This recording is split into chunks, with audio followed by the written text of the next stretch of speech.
what is going on? In this video, we're talking about how you can get cinematic footage with your iPhone or any other smartphone.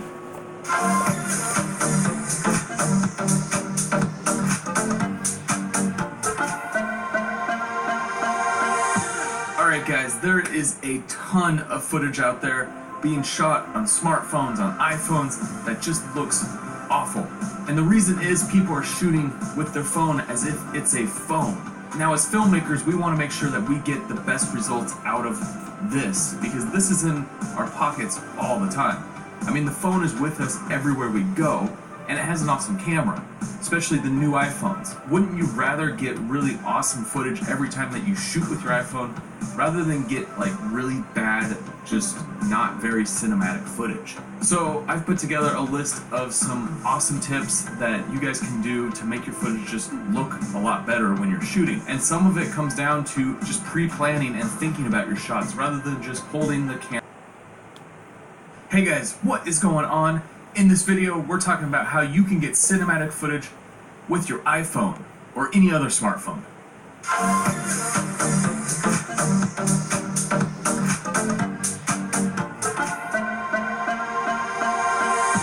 Alright guys, there is a ton of footage out there being shot on smartphones, on iPhones, that just looks awful. And the reason is people are shooting with their phone as if it's a phone. Now as filmmakers, we want to make sure that we get the best results out of this, because this is in our pockets all the time. I mean, the phone is with us everywhere we go, and it has an awesome camera, especially the new iPhones. Wouldn't you rather get really awesome footage every time that you shoot with your iPhone, rather than get like really bad, just not very cinematic footage? So I've put together a list of some awesome tips that you guys can do to make your footage just look a lot better when you're shooting. And some of it comes down to just pre-planning and thinking about your shots rather than just holding the camera up to your face. When people use smartphones, they will use smartphones like this, where it's always just right in front of their face, pointing. So you gotta get out of the mentality of always having the phone at eye level and just hand holding. I know these things have great stabilizers, but it doesn't mean that every shot needs to be handheld at eye level. And that's the key. As soon as you break that, you're gonna start getting different results with your phone that are gonna start looking more cinematic. I really want to show you what I'm talking about. So I went out with my buddy Mike. He's helped me out on the past on a lot of these kind of videos. We went out and shot a little scene. I came up with a very basic scene. It's basically him on a skateboard riding home. He gets home, he looks at the sunset. That is the basic premise of what we're doing. And so I want to shoot it two ways. The first way is with the iPhone in a very uncinematic way. So just shooting the iPhone at eye level just like this, and here are the results.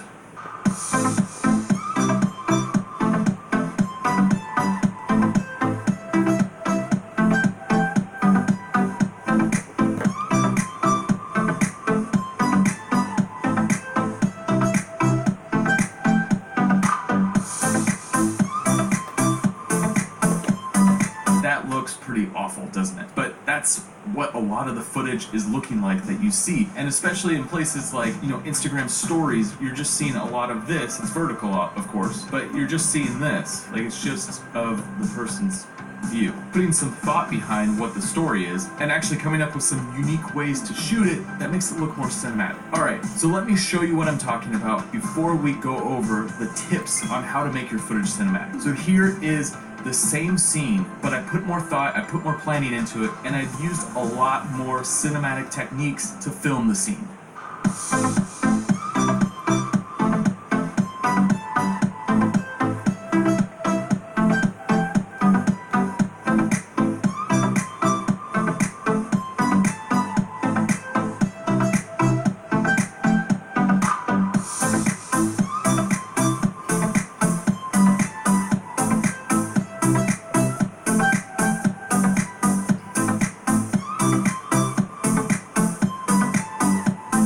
So what do you guys think? Do you think that looks more cinematic than the first time I shot the scene? Honestly, it makes such a difference when you start planning and using different cinematic techniques. So let's just dive right into those. Okay, so the first thing is shooting B-roll. I started with a shot that just shows the trees just to start and give you a sense of where we're at. So even just starting with a shot and doing something with a different perspective, you start to feel like you're watching more of a story rather than just, a phone in front of your face. So B-roll is important, and I have a video all about the importance of B-roll. If you haven't had a chance to check that out yet, I put a link in the description. Go check that video out. Another big point is, if you notice, the color and exposure is very different between the two times I shot. So you want to use an app on your phone that's going to allow you to control all your settings. You want to shoot manual, and that's a big thing that filmmakers do, is they shoot manual. So you want to have complete control over your camera. When you're shooting in just the camera on an iPhone, it basically automates everything, and it works pretty well for just picking up the camera and shoot. But if you want to make something feel more cinematic, you're going to want to use an app that allows you to control the settings. So the app I use is Filmic Pro, and it works really well. It literally gives you complete manual control over everything that you want in the camera. And with Filmic Pro, there is settings in there that allow you to change the color, so you're not just shooting overly saturated and overly contrasted. So I chose in this video a log profile that allows you to basically color grade it later. So that gets into the next point, and that is color grading your footage in post will give you more of a cinematic look because you have more control over the image. So what I did is I shot everything pretty flat, and then I brought it into my software and I used LUTs to basically put on a look to make it more cinematic. And you can do these yourself if you want to dive into color grading, or if you just want to get quick results and make it look really good, you can find different LUTs that you really like that are very cinematic. Alright, and with your manual controls, you now have control over, say, your focus. And that's a big thing with phones. The sensor size is tiny. To be able to get some depth of field, which depth of field is when things are in the background are out of focus and things in the foreground are in focus, and vice versa. So when you start having objects that are in focus and things out of focus, that's when you get a very cinematic look. So you don't have as much control when you're in the auto settings, but when you're in the manual settings, you're able to draw your focus, get the camera close, bring the focus to an object that's right there, and now you have this depth of field. So focus is very important to create this cinematic look. Alright, let's get into camera movement, and this is one of those things that's super important. Move your camera like you would a cinematic bigger camera. So put it on a slider, put it on a gimbal, put it up in a drone. Like, find different ways to move the camera through space that allows you to have more control over the movement rather than walking with it. And when you put the camera on these objects and move the camera just slightly, just a little bit, it creates such a more cinematic look than if you were to, be doing really fast whips and things like that. Like, jerky movements aren't cinematic. So avoid all jerky movements. You want slow, methodical, very thought out movements. Okay, let's talk about angles. And this is a huge one, and you saw it all over in this little sample that I showed you, is that when you get a different perspective, so you get, just the wheel, or you get, a very low shot in the ground with the grass in the foreground, you're gonna change the way that the whole feeling of the piece looks. So when you're shooting, you want to think, what can I do to get a different shot of this subject?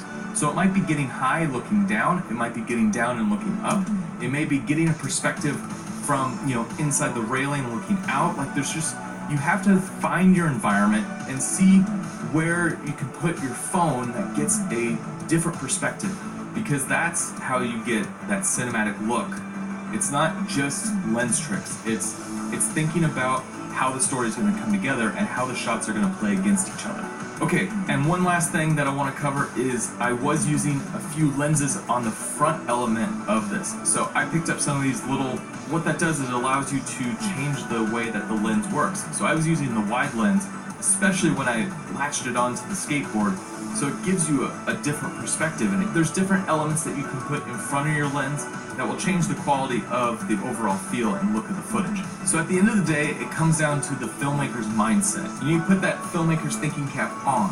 When you start thinking like a filmmaker, you start thinking of how things are all going to work together, that's when your piece will start feeling more cinematic, no matter what camera you work with. Alright guys, make sure you hit that subscribe button if you haven't already. Turn on those notifications. I've got lots of awesome camera tutorials coming at you.